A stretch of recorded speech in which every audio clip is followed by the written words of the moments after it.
An Al Jazeera reporter has been shot dead during an Israeli raid in the occupied West Bank in the early hours of Wednesday. Graphic footage shows the immediate aftermath of the moment 51-year-old Palestinian-American TV reporter Shireen Abu Akleh was killed.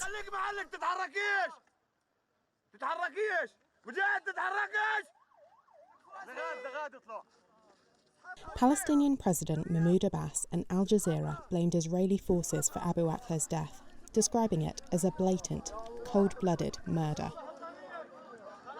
Israeli Prime Minister Naftali Bennett said Abbas was making unfounded allegations.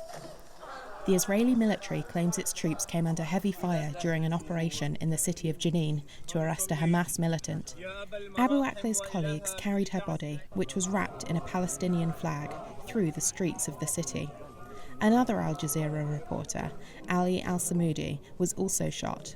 Speaking to Reuters from hospital, he said they were clearly identified as members of the press. We were obvious. We made sure to walk in front of the army patrols so they can see us, and they saw us. After we went to a road where there were no armed people, no civilians, and there was no shooting and no incidents there. We were shocked by the shooting. I was lucky, and I turned my back when the first bullet was shot and injured my back. They wanted to kill me. Abu Akleh, a prominent veteran reporter, was covering the latest arrest operation launched by the Israeli military amid deadly Arab attacks in Israel. Palestinian authorities said Abu Akleh had died of a bullet wound to the head and demanded an international investigation into the incident. In a statement, Bennett said the Palestinian Authority had refused a joint autopsy and investigation.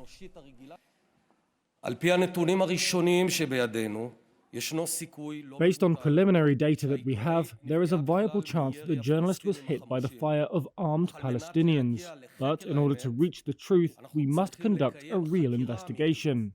The Palestinians are currently preventing it. Without a real investigation, we won't reach the truth.